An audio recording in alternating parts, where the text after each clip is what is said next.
আসসালামু আলাইকুম। অবিরাম বাংলা সংবাদে সবাইকে স্বাগত জানাচ্ছি আসিফুর রহমান সাগর। শুরুতেই সংবাদ শিরোনাম। গুমের ঘটনায় নির্দেশদাতা হিসেবে শেখ হাসিনার সম্পৃক্ততা পেয়েছে তদন্ত কমিশন। প্রধান উপদেষ্টার কাছে অন্তর্বর্তী প্রতিবেদন জমা। র্যাব বিলুপ্তির সুপারিশ। 4 দিনের সফরে ঢাকায় পূর্ব তিমুরের প্রেসিডেন্ট হোসে রামোস হোর্তা অংশ নেবেন 54তম বিজয় দিবসের অনুষ্ঠানে।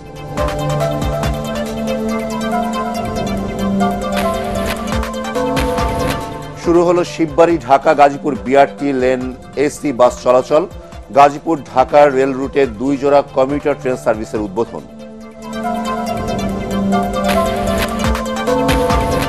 কাল মহান বিজয় দিবস, বীর শহীদদের প্রতি শ্রদ্ধা জানাতে প্রস্তুত সাভার জাতীয় স্মৃতিসৌধ, নিরাপত্তা জোরদার।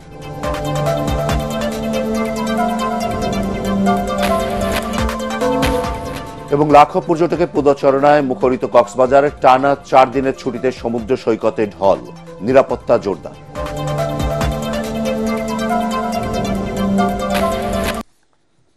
শুনছিলেন সংবাদ শিরোনাম, এবার বিস্তারিত।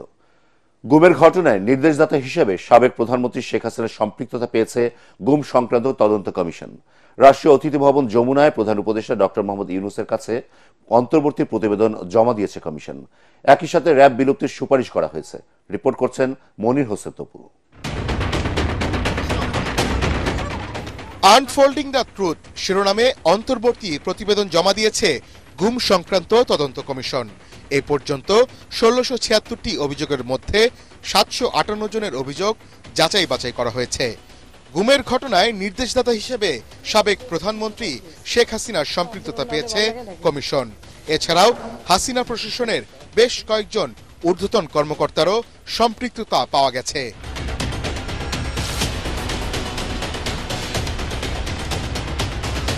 যাদের মধ্যে রয়েছেন সাবেক প্রতিরক্ষা বিষয়ক উপদেষ্টা অবসরপ্রাপ্ত major general Tariq Ahmed Siddique, national telecommunication monitoring centre এনটিএমসির সাবেক মহাপরিচালক মেজর জেনারেল জিয়াউল আহসান এবং পুলিশ কর্মকর্তা মনিরুল ইসলাম ও হারুনুর রশিদ। গুমের শিকার ব্যক্তিদের বিচারিক প্রক্রিয়া শুরু সহ কমিশন র্যাব বিলুপ্তির সুপারিশ করেছে। কমিশন প্রধান মইনুল ইসলাম চৌধুরী জানান, গুমের সাথে জড়িত কর্মকর্তারা কাজটি এমনভাবে করেছে যাতে এগুলো শনাক্ত করা কঠিন হয়ে যায়। বিভিন্ন ফোর্স নিজেদের মধ্যে ভিকটিম বিনিময় এবং পরিকল্পনা বাস্তবায়ন করেছে বলেও জানান তিনি। প্রধান উপদেষ্টাকে আয়নাঘরগুলো পরিদর্শনের অনুরোধ জানিয়েছে কমিশন। তাদের অনুরোধে সাড়া দিয়ে প্রধান উপদেষ্টা জানান, স্বল্প সময়ের মধ্যেই সেগুলো দেখতে যাবেন তিনি। 3 মাস পর মার্চে আরও একটি অন্তর্বর্তী রিপোর্ট দিবে গুম সংক্রান্ত তদন্ত কমিশন। চূড়ান্ত প্রতিবেদন দিতে কমপক্ষে আরও 1 বছর সময় প্রয়োজন বলে জানান কমিশন প্রধান। মনির হোসেন তপু, এটিএন বাংলা, ঢাকা। 4 দিনের সফরে বাংলাদেশে এসেছেন পূর্ব তিমুরের প্রেসিডেন্ট জোসে রামোস হোর্তা। শনিবার রাত 10:30টার পর সিঙ্গাপুর এয়ারলাইন্সের একটি বিশেষ ফ্লাইটে ঢাকায় পৌঁছান তিনি। বিমানবন্দরে তাকে স্বাগত জানান অন্তর্বর্তী সরকারের প্রধান উপদেষ্টা ডক্টর মোহাম্মদ ইউনূস। এ সময় পূর্ব তিমুরের প্রেসিডেন্টকে লাল গালিচে অভ্যর্থনা জানানো হয়। পররাষ্ট্র মন্ত্রণালয় বলছে, এই সফরে পূর্ব তিমুরের প্রেসিডেন্ট 2 দেশের মধ্যে দ্বিপক্ষীয় সম্পর্ক জোরদার করার লক্ষ্যে একাধিক উচ্চ পর্যায়ের বৈঠক ও ইভেন্টে অংশ নেবেন। আজ পররাষ্ট্র উপদেষ্টা তৌহিদ হোসেনের সঙ্গে সাক্ষাৎ করবেন তিনি। পরে রামোস হোর্তা প্রধান উপদেষ্টা ডক্টর ইউনূসের সঙ্গে বৈঠক করবেন। এছাড়া আগামীকাল বঙ্গভবনে রাষ্ট্রপতি মোহাম্মদ শাহাবুদ্দিনের সাথে সাক্ষাৎ করবেন তিনি। অংশ নেবেন বাংলাদেশের 54তম বিজয় দিবসের অনুষ্ঠানে।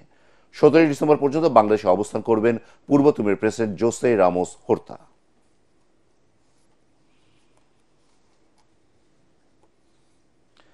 বাংলাদেশ সড়ক পরিবহন কর্পোরেশনের বিআরটিসির পরিচালনায় শুরু হলো শিববাড়ি ঢাকা গাজীপুর বিআরটি লেনে বিআরটিসি এসি বাস চলাচল। একই সঙ্গে গাজীপুর ঢাকা রেল রুটে 2 জোড়া কমিউটার ট্রেন সার্ভিস উদ্বোধন করা হয়েছে। সকালে এই সার্ভিস দুটির উদ্বোধন করেন সড়ক পরিবহন ও সেতু মন্ত্রণালয়ের উপদেষ্টা মোহাম্মদ ফাউজুল কবির খান। সকাল 6:30টায় জয়দেবপুর রেল জংশনে আয়োজিত উদ্বোধনী অনুষ্ঠানে অন্যান্যের মধ্যে উপস্থিত ছিলেন রেলওয়ে মন্ত্রণালয়ের সচিব মোহাম্মদ ফাহিমুল ইসলাম, বাংলাদেশের রেলওয়ের মহাপরিচালক মোহাম্মদ আফজাল হোসেন। এদিন সকাল 8:30টার দিকে উপদেষ্টা বাংলাদেশ সড়ক পরিবহন কর্পোরেশনের পরিচালনায় ঢাকা থেকে শিববাড়ি গাজীপুর বিআরটি লেনে বিআরটিসি এসি বাস চলাচল উদ্বোধন করেন। শহরের শিববাড়ি বিআরটিসি স্টেশনে আয়োজিত উদ্বোধনী অনুষ্ঠানে সভাপতিত্ব করেন সড়ক পরিবহন ও মহাসড়ক বিভাগের সিনিয়র সচিব মোহাম্মদ এহসানুল হক। এ সময় উপস্থিত ছিলেন বিআরটি এর মহাপরিচালক ডক্টর মোহাম্মদ মনিরুজ্জামান, বিআরটিসির চেয়ারম্যান তাজুল ইসলাম, গাজীপুরের জেলা প্রশাসক নাফিসা আরেফিন, গাজীপুর মেট্রোপলিটন পুলিশের পুলিশ কমিশনার মোহাম্মদ ইব্রাহিম খান। জয়দেবপুর ঢাকা, ঢাকা জয়দেবপুর কমিউটার ট্রেনটি চালু করা হলো। এ ধরনের আরও দুটি ট্রেন চালু করা হবে আগামী 26শে মার্চ স্বাধীনতা দিবসে নরসিংদী থেকে ঢাকা, ঢাকা থেকে নরসিংদী ও নারায়ণগঞ্জ থেকে ঢাকা এবং ঢাকা থেকে নারায়ণগঞ্জ। তো এখন আমরা গণপরিবহনের উপর জোর দিচ্ছি যাতে সাধারণ মানুষ অল্প খরচে অল্প সময়ে তাদের গন্তব্যে পৌঁছতে পারে। খুলনা রেল স্টেশনে ডিজিটাল বিলবোর্ডে স্ক্রল আকারে পতিত সরকার প্রধানের পক্ষে বার্তা প্রচার করায় একজনকে আটক করা হয়েছে। পুলিশ জানায় রেল স্টেশনে পরিষেবা সংক্রান্ত ডিজিটাল স্ক্রিনে ছাত্রলীগ আবার ভয়ঙ্কর রূপে ফিরবে সহ ক্ষমতাচ্যুত সরকারের পক্ষে বেশ কিছু লেখা প্রচার হতে থাকে। বিষয়টি জানতে পেরে খুলনা মহানগর বিএনপির সদস্য সচিব শফিকুল আলম তুহিন ও বৈষম্য বিরোধী ছাত্র আন্দোলন নেতাকর্মী সহ ঘটনাস্থলে ছুটে আসেন। পরে এই ঘটনায় জড়িত সন্দেহে আসলাম হোসেন সেন্টু নামে একজনকে আটক করে পুলিশের হাতে তুলে দেওয়া হয়।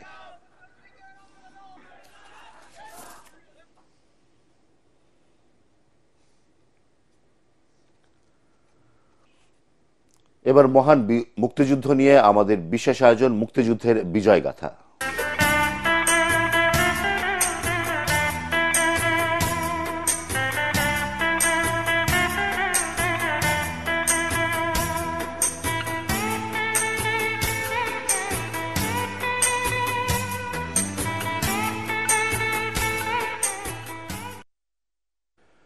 দেশ যখন বিপদে তখন জীবনে মায়া হয়ে পড়ে তুচ্ছ। মুক্তিযুদ্ধে অংশ নেওয়ার স্মৃতি রোমন্থন করতে গিয়ে বললেন বীর মুক্তিযোদ্ধা শওকতুর রহমান চিনু, যিনি খেলেছেন ঢাকা ক্রিকেট লিগে, ছিলেন আইসিসির প্যানেলভুক্ত এবং টিভি আম্পায়ার। দেশ স্বাধীন হওয়ার পর এত বছর পরে এসে এখনও তার আক্ষেপ প্রিয় মাতৃভূমি কাঙ্ক্ষিত গন্তব্যে পৌঁছাতে পারেনি। নড়াইলের এই বীর মুক্তিযোদ্ধার কথা জানাচ্ছেন আমাদের বিশেষ প্রতিনিধি এস এম আশরাফ। 1971-এর মুক্তিযুদ্ধ, শহীদ হলেন কত বীর, কারো কথা জেনেছি, কারোটা থেকে গেছে অজানাই, হারিয়ে গেছে নাম না জানা কত প্রাণ। এই যে হত্যাযজ্ঞ এটার থেকেই আমাদের ভিতরে একটা প্রতিরোধের থেকেই কিন্তু একটা প্রতিশোধের একটা স্পৃহা জাগলো যে এর একটা প্রতিশোধ নিতেই হবে, এবং নিতে গেলে এটা গ্রহণ করতে গেলে কি করতে হবে, আমাদের অবশ্যই মুক্তিযুদ্ধ করতে হবে। আমরা হয়তো শেষ হয়ে যাব, আমাদের নিজেদেরকে উৎসর্গ করব, বাট আমাদের ভবিষ্যৎ প্রজন্মের যেন আমরা একটা ভালো কিছু দিয়ে যেতে পারি। শওকতুর রহমান চিনু 70-এর যাত্রী, মুক্তিযুদ্ধ নিয়ে অক্লান্ত কথা বলতে পারেন। তবে কিছু কথা বলতে বলতে কিংবা শুনতে শুনতে ক্লান্তি আসে না, মনে হবে যেন ফিরে গেছেন সেই যুদ্ধকালীন সময়টায়। আমরা কালিয়া থানায় অ্যাটাক করলাম, যেটা নড়াইলের একটা বেশ প্রভাবশালী, ওখানে রাজাকারদের খুব ইয়ে ছিল, বাট আমরা চতুর্দিক দিয়ে অ্যাটাক করতে যেয়ে আমরা ওই আক্রমণটা আমরা সফল হতে পারি। আচ্ছা, কেন? ডিউ টু হলো যে আমাদের যে এলএমজি ম্যান ছিল, গানার কিন্তু তার এলএমজির ম্যাল ফাংশন হয়ে গেছিল, মানে ওটা কাজ করতেছিল না। রাজাকাররা আমাদের পুরো ঘেরাও করে ফেলছে। এখন ওখানে তাদের সাথে আমাদের এই 25 থেকে 20 মিটার এর মধ্যেই কিন্তু সামনাসামনি আমরা একটা ব্রাশ ফায়ার করলাম, ওদের কিছু মারা গেল, আমাদের কারোর গুলি লাগলো না। ওখান থেকে আস্তে করে আমরা রিট্রিট করলাম, করে 30 ফিট মধুমতি নদীর 30 থেকে 40 ফিট উঁচু হবে নিচে খাড়ি, সবাই ওখান থেকে জাম্প করলাম। এই যুদ্ধটার সময় মনে হয়েছিল যে এই মনে হয় আমাদের শেষ। সেদিন তিনি ফিরে এসেছেন নিশ্চিত মৃত্যুর মুখ থেকে। এরপর অনেক যুদ্ধেই অংশ নিয়েছিলেন। এর মধ্যে 10 ডিসেম্বর নড়াইলকে মুক্ত করার শ্বাসরুদ্ধকর দিনটি স্মৃতিপটে এখনো জলজলে। ওয়াবদাতে হলো ওদের মেইন হেডকোয়ার্টার, এইটাকে আমরা আক্রমণ করে দিই। আমরা ফায়ার ওপেন করলাম ভোর 3টা-4টা থেকে, বৃষ্টির মতন গুলি। ওদের কাছে এলএমজি আছে, ভালো পজিশনে আছে, ওদের কাভারিং ভালো। আমাদের ভিতরেই একজন দেখা গেল যে এলএমজি নিয়ে বসে আছে, ব্যারেলটা দেখা যাচ্ছে। সে অ্যাজাম্পশন করলো যে ব্যারেলের ঠিক এই পাশেই নিশ্চয়ই তার মাথাটা হবে। ওই ব্যারেল দিয়ে সে ফায়ার করলো, দেখা গেল যে এলএমজি ম্যান শেষ। বাবা ভাই সহ পরিবারের 5 জনই মুক্তিযোদ্ধা। নড়াইলের এই বীর বলেন যে স্বপ্ন নিয়ে তারা দেশ মুক্ত করতে ঝাঁপিয়ে পড়েছিলেন, তা পূরণ হয়নি। আশঙ্কা 2024-এর জুলাইয়ের যোদ্ধারাও সেই মর্যাদা পাবেন কিনা। অতীতে সবসময় আমরা এইভাবেই নিগৃহীত হয়েছি, এবং অপমানিত হয়েছি। অদ্যাবধি আমরাও হয়ে যাচ্ছি। আমাদের পরবর্তী প্রজন্ম যে এত বড় একটা ত্যাগ স্বীকার করলো, আমার মনে হয় তারাও যে খুব একটা ভালো অবস্থানে থাকতে পারবে, এই জীবন সায়ান্নের শেষের দিকে এসে আত্মবিশ্বাসটুকু আমি হারাই ফেলছি। SM Ashraf, ATN Bangla, Dhaka. জাতীয়তাবাদী মুক্তিযোদ্ধা দলের মহাসমাবেশে যোগ দিতে পারেন বিএনপি চেয়ারপারসন বেগম খালেদা জিয়া। এ নিয়ে ৭ বছর পর কোনো সমাবেশে যোগ দেবেন তিনি। আগামী ২১শে ডিসেম্বর রাজধানীর চীন মৈত্রী সম্মেলন কেন্দ্রে এই সমাবেশ অনুষ্ঠিত হওয়ার কথা রয়েছে। সবশেষ ২০১৭ সালে ১২ই নভেম্বর রাজধানীর সোহরাওয়ার্দী উদ্যানে বিপ্লব ও সংহতি দিবসের মহাসমাবেশে প্রধান অতিথি হিসেবে যোগ দেন খালেদা জিয়া। এর আগে গত ২১শে নভেম্বর সশস্ত্র বাহিনী দিবসে সেনাকুঞ্জের সংবর্ধনা অনুষ্ঠানে অংশ নিতে দেখা যায় বিএনপির চেয়ারপারসনকে। এর মধ্য দিয়ে ১ যুগ পর সেনাকুঞ্জের কোনো অনুষ্ঠানে অংশ নেন খালেদা জিয়া। ২০১৮ ফেব্রুয়ারিতে কারারুদ্ধ হবার পর এইটি ছিল তার প্রথম কোনো রাষ্ট্রীয় অনুষ্ঠানে যোগ দেয়া।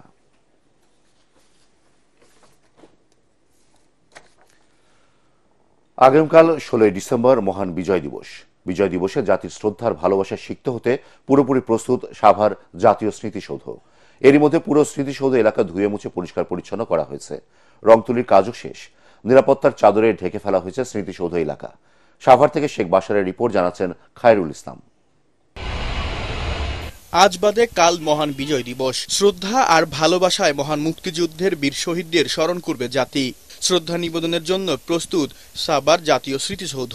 ১৬ই ডিসেম্বরের ভোরের সূর্য ওঠার সাথে সাথে সাভার জাতীয় স্মৃতিসৌধে নাম না জানা লাখো শহীদের প্রতি ফুল দিয়ে শ্রদ্ধা নিবেদন করবেন রাষ্ট্রপতি মোহাম্মদ শাহাবুদ্দিন, প্রধান উপদেষ্টা ডক্টর মোহাম্মদ ইউনূস, কূটনীতিক সহ রাজনৈতিক ও সামাজিক সংগঠনের নেতৃবৃন্দ।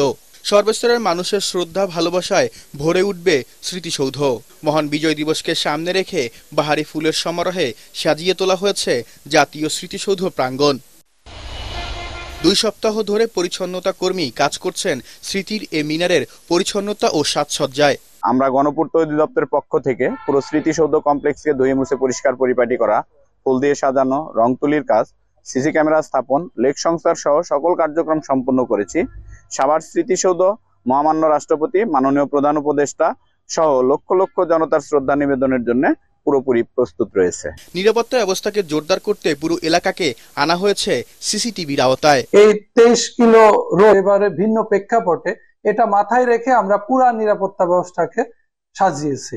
একে ১১টা সেক্টরে ভাগ করা হয়েছে। মূল ভেন্যু একটা সেক্টর আর রোড 10টা সেক্টর। ভিভিআইপি তাদের নিরাপত্তাটা মাথায় রেখে আমরা পুরা ব্যবস্থা গ্রহণ করেছি। সর্বস্তরের মানুষের ভালোবাসার স্পর্শ পেতে প্রতীক্ষায় এখন জাতীয় স্মৃতিসৌধ চত্বর। Khairul Islam, ATN Bangla, bureau report. লাখো পর্যটকের পদচারণায় মুখরিত কক্সবাজার সমুদ্র সৈকত। সাপ্তাহিক ছুটি সহ ১৬ই ডিসেম্বর পর্যন্ত টানা ৪ দিনের ছুটি থাকায় সমুদ্র সৈকতে নেমেছে পর্যটকের ঢল। ৫ শতাধিক হোটেল মোটেলে খালি নেই কোনো রুম। পর্যটকদের জন্য বাড়ানো হয়েছে নিরাপত্তা। কক্সবাজার জেলা প্রতিনিধি মোয়াজ্জেম হোসাইন শাকিলের রিপোর্ট, জানাচ্ছেন মুশফিকুর রহমান। স্কুলের বার্ষিক পরীক্ষা শেষ হওয়ায় অনেকেই পরিবার পরিজন নিয়ে ভ্রমণে এসেছেন কক্সবাজারে। অনেক প্রতিষ্ঠান মিটিংয়ের ভেন্যু হিসেবে সৈকতকে বেছে নিয়েছেন। ফলে লাখো পর্যটকের পদচারণায় মুখরিত এখন কক্সবাজার। পরীক্ষা শেষ, তাই আমি আমার ফ্যামিলি এবং আমার ফ্রেন্ডদের সাথে কক্সবাজারে ঘুরতে আসছি। বাচ্চাদের পড়াশোনা শেষ, পরীক্ষা শেষ, ওরা সারা বছর একটু পরিশ্রম করে, ওই জন্য বাচ্চাদেরকে বিনোদন দেওয়ার জন্য নিয়ে এসেছি। সব সময়ের জন্য কক্সবাজার হচ্ছে একটা রিফ্রেশমেন্টের স্থান। অনেকদিন পর আসছি ফ্রেন্ড সার্কেলের সাথে, অনেক ভালো লাগতেছে। বাবার সাথে আসছি, খুব ভালো লাগছে, পরীক্ষা শেষ ঘুরতে আসছি। ১৭ই ডিসেম্বর পর্যন্ত হোটেল মোটেল, গেস্ট হাউস কিংবা রিসোর্ট কোথাও কোনো রুম খালি নেই।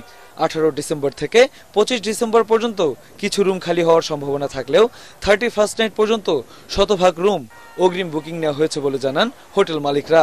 আগামী ১০ দিন সৈকতে অন্তত ৭ লাখ পর্যটকের সমাগম ঘটবে বলে ধারণা করছেন হোটেল মালিকরা।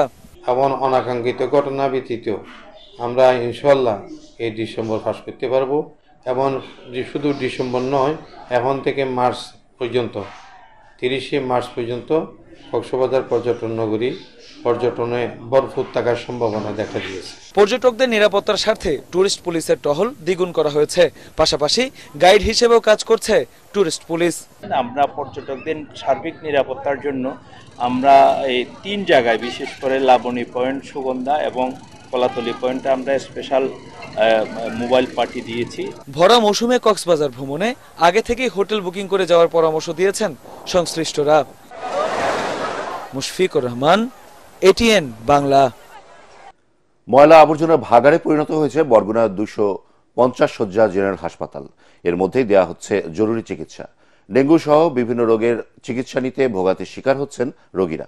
বরগুনা থেকে মোস্তফা কাদেরের রিপোর্ট, জানাচ্ছেন মনির হোসেন তপু।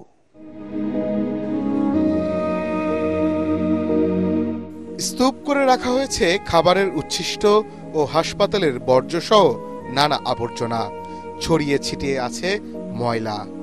দীর্ঘদিন ধরে ময়লা পড়ে থাকায় বের হচ্ছে পচা দুর্গন্ধ। বাথরুমের পানি বেরিয়ে রোগীদের রুমে ঢুকছে। এই করুণ অবস্থা বরগুনা 250 শয্যা জেনারেল হাসপাতালের। জরুরি বিভাগ, বহির্বিভাগ, গাইনি বিভাগেও একই অবস্থা।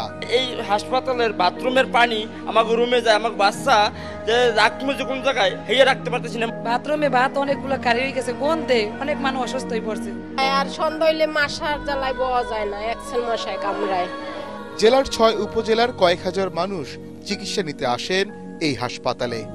চিকিৎসা সেবা নিয়ে রোগীদের মধ্যে রয়েছে অসন্তোষ।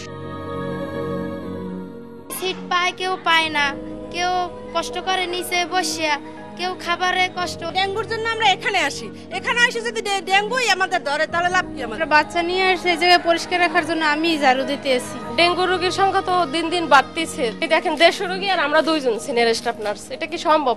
তো সব ধরনের সেবা আমরা ঠিকমতো চেষ্টা করতেছি যতদূর সম্ভব, কিন্তু বাকিটা রোগীরা করতেছে, ভোগ করতেছে কষ্ট। হাসপাতালটি তত্ত্বাবধায়ক মুঠোফোনে বলেন, হাসপাতালের চুক্তিভিত্তিক পরিচ্ছন্নতা কর্মীরা দীর্ঘ 4 মাস ধরে বেতন পাচ্ছেন না, তাই ঠিক মতো কাজ করছেন না তারা। Bureau report, ATN Bangla. এবার সন্ধানী লাইফ ইন্স্যুরেন্স আন্তর্জাতিক সংবাদ।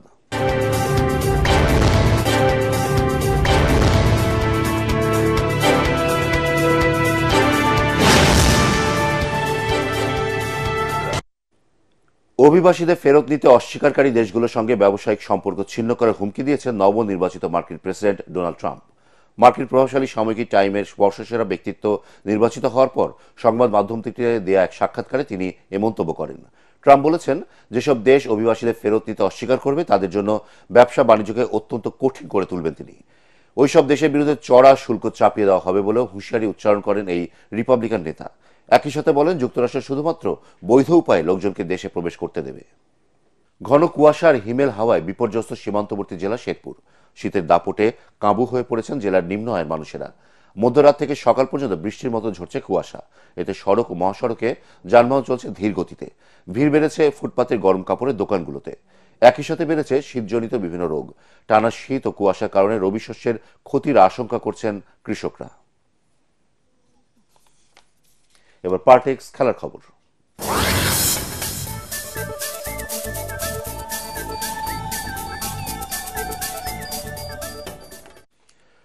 স্প্যানিশ লা লিগায় রিয়াল মাদ্রিদকে 3-3 গোলে রুখে দিয়েছে রায়ো ভায়াকানো। এতে পয়েন্ট টেবিলের শীর্ষস্থানে ওঠার সুযোগ হারিয়েছে কার্লো আনচেলত্তির দল। নিজেদের মাঠে 3 পয়েন্টে লা ব্লাঙ্কোদের অবাক করে ভায়াকানোকে এগিয়ে নেন উনাই লোপেজ। এরপর 36 মিনিটে আব্দুল মোমিন ব্যবধান দ্বিগুণ করেন। তবে ফেদেরিকো ভালভার্দে আর জুড বেলিংহাম প্রথমার্ধে সমতায় ফেরায় রিয়াল মাদ্রিদকে। বিরতির পর রদ্রিগো ব্যবধান 3-2 করেন, তবে সেই লিড তারা ধরে রাখতে পারেননি। ইসি পালাজোন 64 মিনিটে ভায়াকানোর হয়ে তৃতীয় ও সমতাসূচক গোলটি করেন। এতে 17 ম্যাচ শেষে বার্সেলোনা পয়েন্ট 38, সমান ম্যাচে রিয়াল মাদ্রিদের পয়েন্ট হয়েছে 37।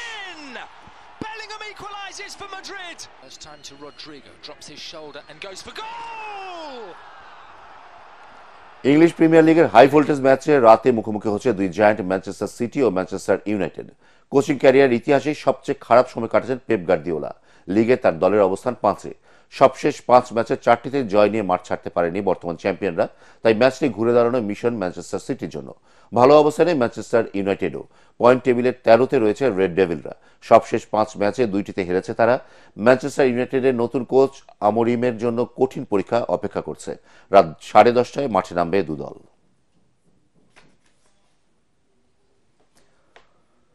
শেষ করার আগে সংবাদ শিরোনাম আরও একবার।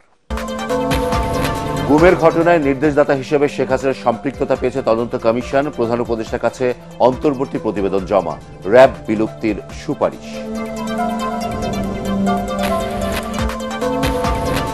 4 দিনের সফরে ঢাকায় পূর্ব তিমুরের প্রেসিডেন্ট জোসে রামোস হোর্তা অংশ নেবেন 54তম বিজয় দিবসের অনুষ্ঠানে।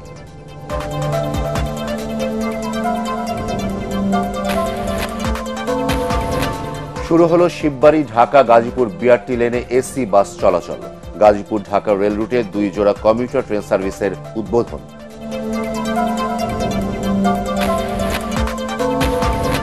কাল মহান বিজয় দিবস। বীর শহীদদের প্রতি শ্রদ্ধা জানাতে প্রস্তুত সাভার জাতীয় স্মৃতিসৌধ। নিরাপত্তা জোরদার।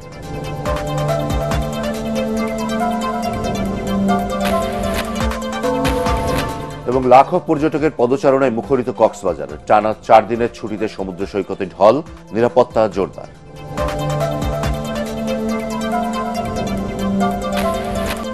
পরবর্তী সংবাদ দেখার আমন্ত্রণ জানিয়ে এখনকার মতো শেষ করছি। ATN বাংলা সংবাদ ইউটিউবে দেখতে ব্রাউজ করুন youtube/ATN বাংলা নিউজ।